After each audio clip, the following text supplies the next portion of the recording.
It doesn't matter what community you grow up in. It doesn't matter demographics. It doesn't matter. What has happened is social media is ruining our society. So, what you find out is that every student goes through a stage where they're going to rebel. It's actually natural and it's normal, and it can be good.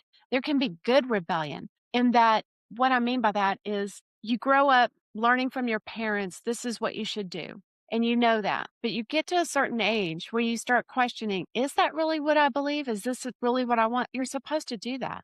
You're supposed to figure out, is this what I believe? What do I believe? Well, in a normal, healthy society, you have other people surrounding that child that are going to mentor them, talk with them. They can go to them, an older person outside of home, and you can trust that.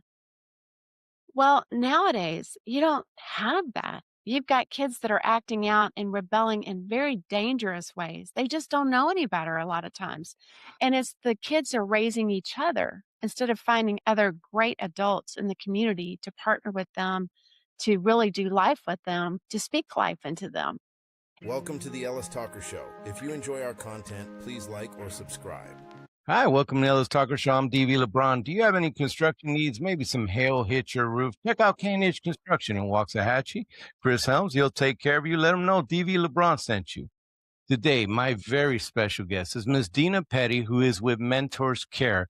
She is an author. She does podcasts. And I mean, she's got a new book that she released that we're going to go get into. How are you, ma'am? I'm doing great. I'm really honored you asked me to be here. Looking forward to this. Well, I'm glad you came on. I love highlighting people doing great things in my community. That is Ellis County, wherever in Ellis County you're doing it. I think that we got to call attention to people who are, who are spending their time trying to make humanity better. And you're one of those people in Ellis County. But somebody may not know you. I know we haven't personally met. So can you kind of give an intro on you? Sure. So I am the founder, director, executive director of Mentors Care. I started in Midlothian High School in the library in 2009. So it was Al Hemley. A lot of people in Ellis County will know Al Hemley. He's an amazing guy. He was principal at the high school. And I was doing some volunteer work and he asked me if I could start a mentoring program. And I went, that's what I'm supposed to be doing. And so I wrote up a program. I started writing curriculum. I shoved a desk in a broom closet, book drop room of the library at Midlothian High School, and I started. And they were hoping that we could have 10 to 15 mentors the first year because it's really hard to start mentoring programs. The first year we had 30. And then the next year it was, 45, and then it 60, and then it got up to over 70, and I was having heart palpitations. And I said, this is too many kids. And so we backed up to where our caseload now is 50 to 60. So I've been doing this for 17 years now, and we are now in 23 high schools. So we're in every school in Ellis County. We're in Johnson County, Hill County, Tarrant County, Dallas County. We're also in Abilene.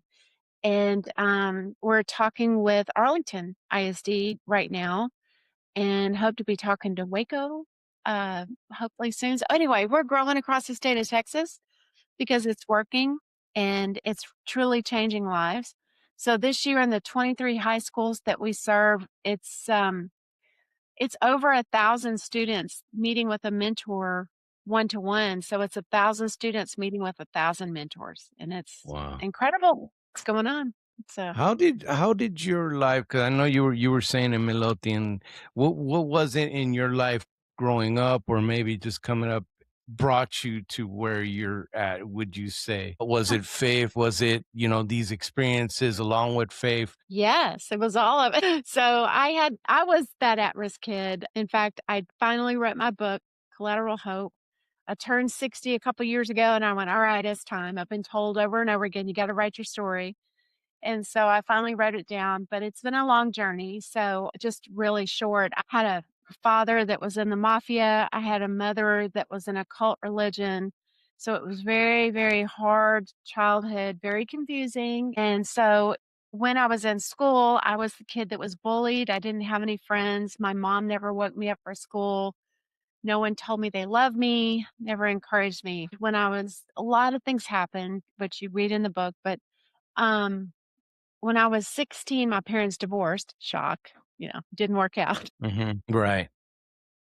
My mom kinda lost her mind at that time. She was already not emotionally well, but when that happened, she really lost it, and, I came home from school one day, and she had left a note on the counter, and it said Satan had won, that she was going to kill herself, but first kill her children. So, I made up my mind then, "I gotta get out of here." I don't know how or what. That's all in the book, but anyway, I did wind up leaving, and during that process, I wound up homeless in my car, um, and I've known hunger, so I have a lot of compassion for people that are hungry. Um, I remember having a can of tuna fish that was gonna last me a couple of days, and I remember being the fear that that created, knowing that I was gonna run out of food.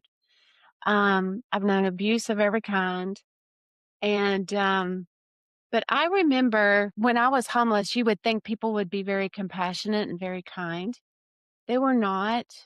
They actually would look at me very harsh, and you almost can hear their words in their mind saying, "What did you do to deserve what you've got right here?" And so, that was a great life lesson for what I do now because, well, story, I found my future husband, that I adore. We've been married actually May 3rd, we'll be married 39 years, which is amazing. And then we have a son who wound up in the NFL, Bryce Petty. Some people in Ellis County will remember that. And then my daughter, who's incredible, Lexi. She is an ICU nurse doing amazing. So life has been great and it's been a journey. So at starting in 2000, well, I became a youth pastor. That's part of the story.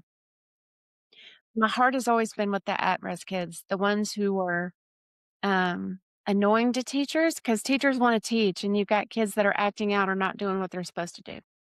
Right. And I get that, and or kids that are risky behaviors, all those things. That's my heart. Who are those kids? And then finding out why. When I was homeless, if somebody would have just asked why I was struggling instead of judging me, could have made things a lot Mhm. better. But some beautiful, wonderful people did come into my life and mentored me and said things like, "You're smart, you're funny, you're pretty," and all those things I never heard growing up and just encouraged me. So with Mentors Care, I realized there's so many kids out there in every school. It doesn't matter what school you're in. There are kids who are struggling that they have all these things. There's food insecurity, there's parents incarcerated, there's going to be impoverished, moved a lot, gotten lost in the system. But then Transient. there's also kids that have suicide ideations, being bullied. All of these kids need somebody in their life. And so starting Mentors Care was an amazing journey. So now 17 years later, here we are growing into new school districts and just excited to keep serving these kids and loving these kids and bringing people from the community like Ellis County that know there's a problem, knows that there's an issue, and but I don't know how to connect with them. So what Mentors Care does is just we go to a school, we contract with a school, we partner with them, we go recruit these incredible mentors, we bring the student and the mentor together, and then the magic happens. What is the and I know that this has to be different for everybody, but what do you require from someone who takes such a big responsibility as to be a mentor? So I think we found the secret sauce in helping Mentors Care continue to grow and be healthy. We only expect a mentor to be a friend. We're not expecting you to be a doctor, an attorney, a counselor, any of those things. If you say yes to being a mentor, you will mentor 1 hour once a week during the school day. You never meet outside of school, ever. We give you everything that you need. So we're going to take an application from you. We're going to have references, background checks. We're going to have a training. But at each of our schools, we have a full time coordinator. That coordinator is making sure that the students at school, we're going to try to make sure we honor your time, but it is herding cats. So sometimes we miss that. We're going to try to make sure we honor your time, that if you say yes, that the student is there and they're going to give you a binder every week. And that binder is going to have updated grades and attendance just so you can hold them accountable. You're not a tutor, but then there's talking points in there. So I wrote curriculum. There's 4 years curriculum for the mentor and the student when they meet. And you're going over things like why you need to graduate high school, why you need an education, what is your earning potential if you don't graduate high school versus if you do, or if you get 2 year school or whatever, or trade school. And then we talk about what does it take to be a successful person? We cannot assume these kids know what that is. About 20% of our students have really great support at home, great mom, dad, support system, whatever, but they're just making bad decisions.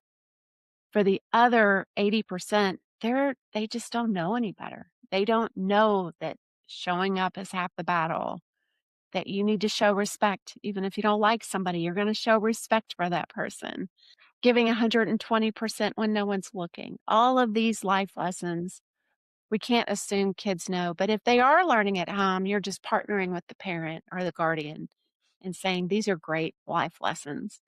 It's And fantastic because you wouldn't know like that in our community there are kids that need that extra.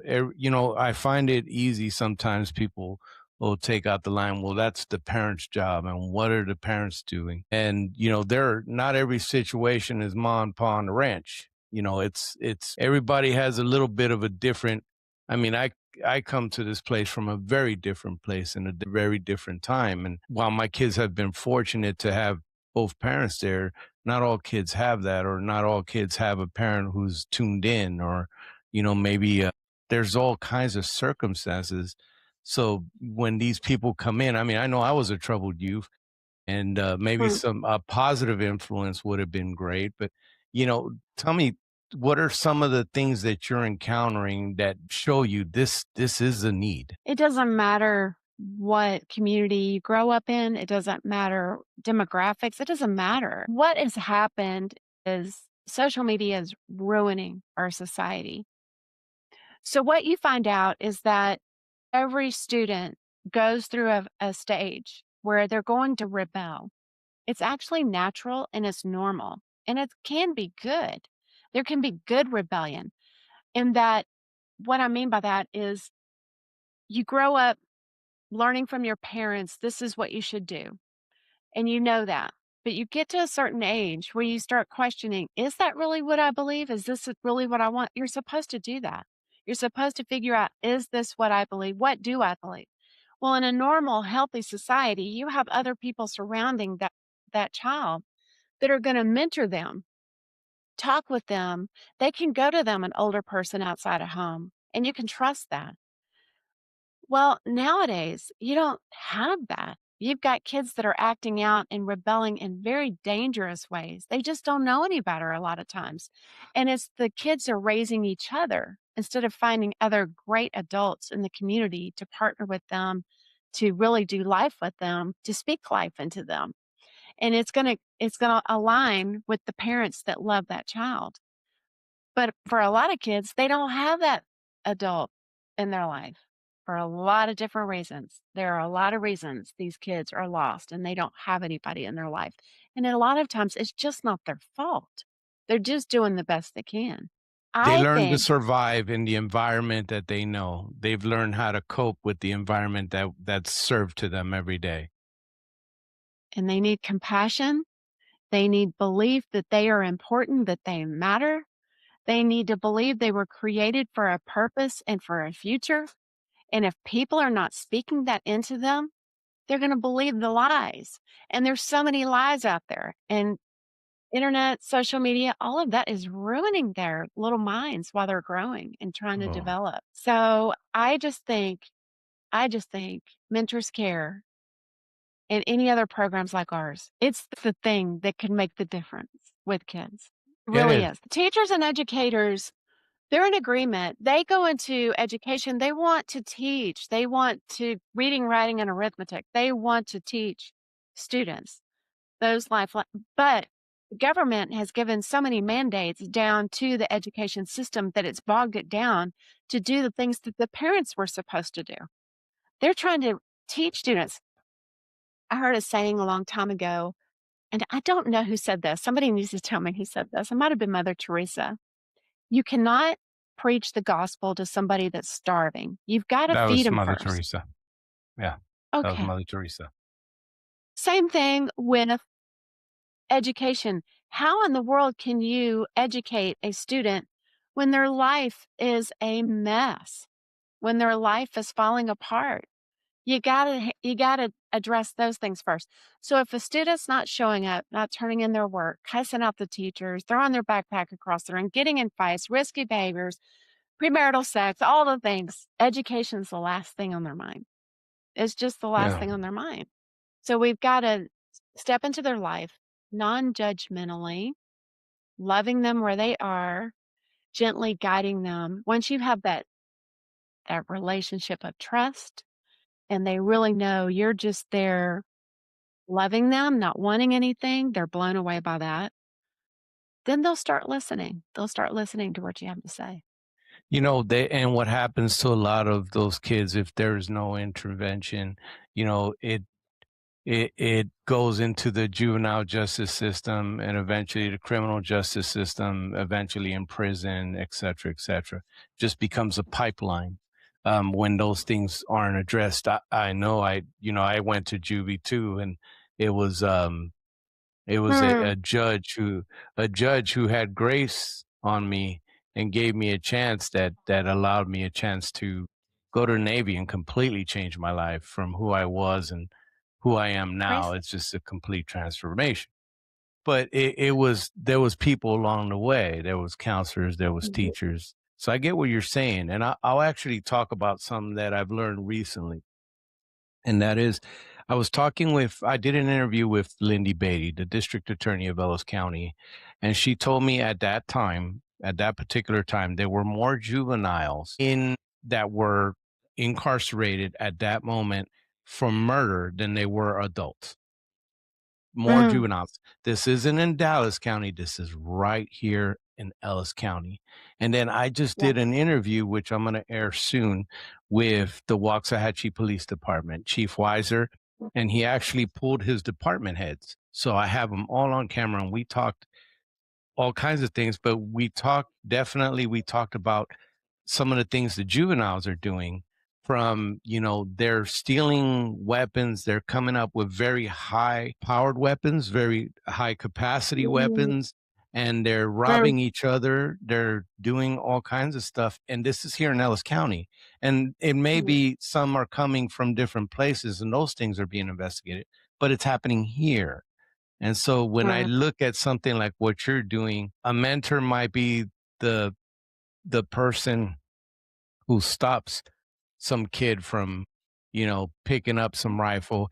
Or the other, what is it, a couple of months or maybe a month ago, there was a kid somewhere in Ellis County that made a terroristic threat, got all over the internet because, mhm, and basically from my understanding is that kid needed love, needed some kind of something, was having issues, but now it's a criminal justice thing.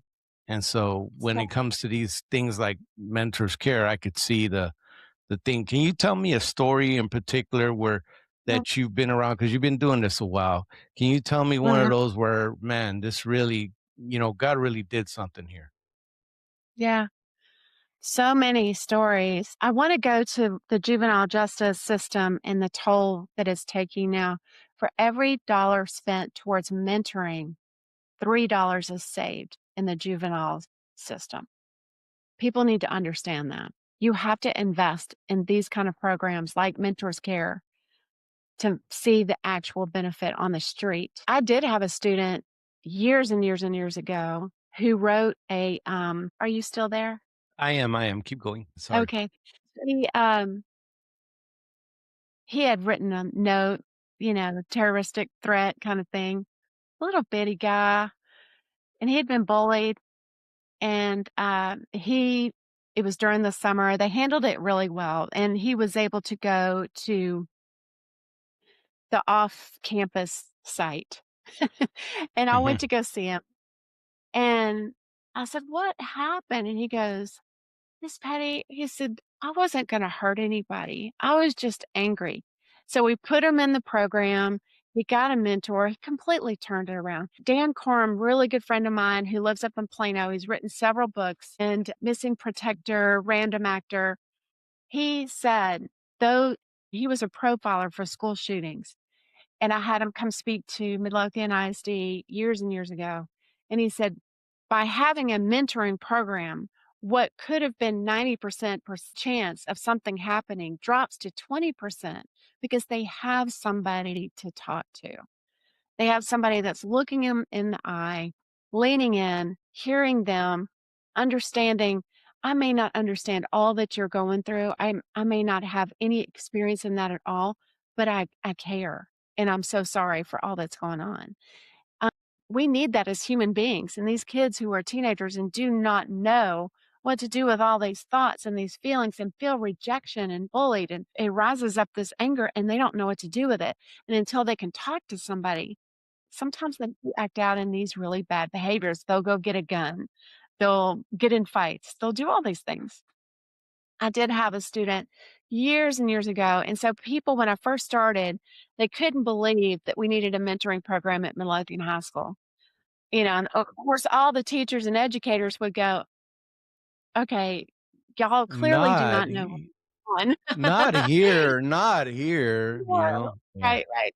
And but of course, all the educators and teachers are like, please, yes, we need some help. Well, one of the first years of starting, I met a young man.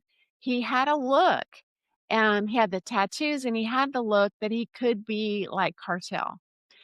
He wasn't, but he had the look. He wanted to look like BA. Mhm. And so I was at a party, and Mexican cartel approached him and said, "We want to pay you some money to go drop off a car at Cedar Hill." And of course, his mentor and I talked to him, and we're like, "If you do this, your life is over." I know it looks like a lot of money. It was like $2,000. I said, "I know it looks like a lot of money. Do not do this." Well, he listened to us and he didn't do it. Well, a year later, he's at another party where he shouldn't be, and he's approached again by another group, and they offered him, I'm gonna say it was like $12,000, and this was a long time ago, so that was a lot of money. It's a lot of money now, to drive a car to El Paso. And we said, "Okay." I remember him sitting in my office. I said, "You are in love with your little girlfriend?" He goes, "Yes." And I said, "You wanna marry her and have kids?" He goes, "Yes." And I went, "That's never gonna happen. Do this. If you do that, Right. it's never going to happen." I said, "Trust us that you're gonna have a great life. What looks like a lot of money right now is gonna shut down your life. If you'll do what we tell you, you're gonna have a great life. You're gonna get married, have kids, have a great job. Listen to us." And he went to automotive school in Dallas, and he did so well, they sent him to Miami, and he went to BMW school. He came back. He works at a BMW dealership, making more money than my husband. He's married to that little girl, and they have 3 little boys, and is so happy. So, that's one story, but, I mean, we have thousands. I mean, it's over the last 17 years, I mean, it's phenomenal. But it's not me, it's not any one person, it's community saying, "Yes, we're gonna invest in these kids. We're gonna say yes to being a mentor, giving of our time, and we do this together." It's everybody doing it together. What is your greatest need from the community? We always need mentors. So at every school district that we serve, and there's a list on our website of all the schools we serve, I would say only 2 schools maybe do not have a waiting list, and that might be Midlothian High School, maybe Waxahachie too. But we have a lot of smaller school districts that need mentors if you're willing to drive a little bit, but I don't know, there might be a need. We're almost at the end of our year. We're about to close it down. We do close it down for the summer, but by the fall, we need mentors everywhere. Our new school district is Granbury. We just signed with them. We're gonna Wow. be needing there. We're talking with Arlington ISD as well. We're gonna need mentors there. I know Life School Oak Cliff, we always need mentors there. That's a big need. Oh my gosh, my staff is going to be so mad at me if I can't remember all the schools that we need mentors. But oh, Hillsborough is another one that really needs mentors. That's a very transient school. Kids are coming and going, but we need mentors really badly. Then we have 2 snacks a day for every student that's donated by somebody can do an Amazon list on our website. You can do an Amazon list. Funds. We have made the conscious decision since 2009 not to receive federal funds. We have second-tiered federal funds in school contracts, but it doesn't cover the entire cost of the program. So we're always doing fundraisers. We have a golf tournament coming up this summer, and we need individual givers. $5, $10 a month would be a huge help. So we have a gap in the amount that the schools contract with us and the amount that it actually costs for us to be there because we have a full-time staff person and support staff for every program for every high school. So yeah, that's it. Folks, if you can, and I'll make sure that the people get that information so they can donate, and I plan on donating as well because it's a great cause and it's in my county. I currently mentor at the Veterans Court. I never thought of myself as a mentor. I mean, who am I? Uh, but it has been the greatest opportunity to watch somebody flourish, and I could only imagine what it would be like when you're helping a kid who doesn't see, they don't have the capacity to see life through a year lens of 50-year-olds or 60-year-olds, that life is Right. a lot longer than Mm. what they know. But I really love that you're doing this. I'm getting close to the end, but I wanted you to kind of talk about your book a little bit. Yeah. So here's a copy. This is what it looks like. You can get it on Amazon. Would love to have, leave a comment or whatever. What do you call that? A review. That helps. But it's my story, and is finally when I turned 60 a couple years ago, it was like, "All right, it's time, write the story." It's the why behind Mentors Care, and my hope and dream is that my story inspires people for mentoring, the importance of it, to kinda understand my childhood, my past, everything that I had gone through, but it was people that were kind to me, that actually took time, that was pivotal, and here I stand today with my life that shouldn't be here like it is because of people that were very kind and mentored me. And so I hope it inspires people. That's the whole reason for it. So they can go to my website if they want to know a little more. I am speaking. I'm doing more speaking. I was actually at the National Christian Summit, Mentoring Summit in Colorado last week. That's what I do now as the founder role is just to inspire, help us continue growing because every school we go into means potentially 50 to 60 more kids every year that we get to impact, and it's exciting that we get to do that. Mentors Care as, mentors dot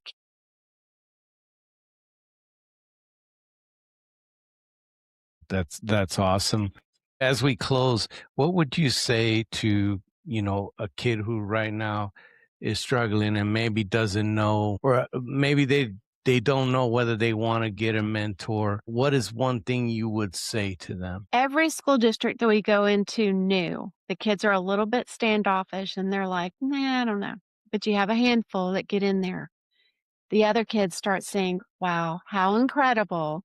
They cannot wait to meet with their mentor. They can't wait to have that 1 hour once a week. It's the thing they look forward to. They get 2 snacks a day.